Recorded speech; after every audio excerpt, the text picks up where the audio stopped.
AP cabinet సమావేశం ప్రారంభమైంది. సచివాలయం 1వ బ్లాక్లోని కేబినెట్ హాల్లో సీఎం చంద్రబాబు అధ్యక్షతన ఈ భేటీ కొనసాగుతోంది. ఈ మంత్రివర్గ సమావేశంలో ఏపీ సిఆర్డీఏ అథారిటీ ఆమోదించిన 23 అంశాలకు మంత్రివర్గం ఆమోదం తెలపనుంది.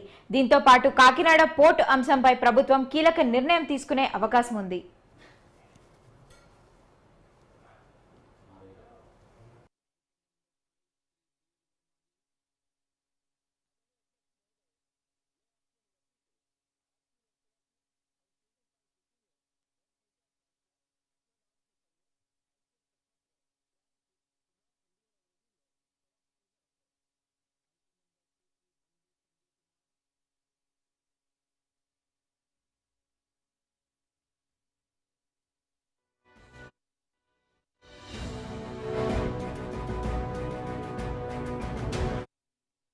ఏపీ కేబినెట్ సమావేశం ప్రారంభమైంది. సచివాలయంలోని 1వ బ్లాక్లోని కేబినెట్ హాల్లో సీఎం చంద్రబాబు అధ్యక్షతన ఈ భేటీ కొనసాగుతోంది.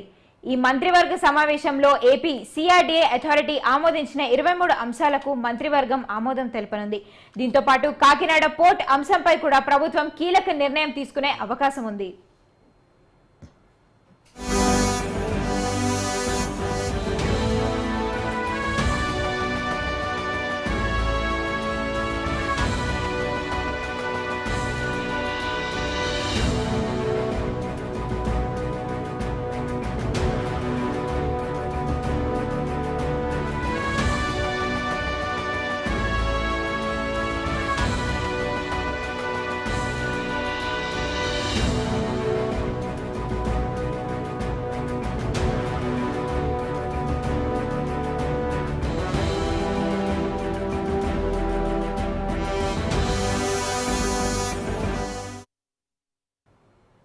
మాజీ మంత్రి హరీష్ రావుపై కేసు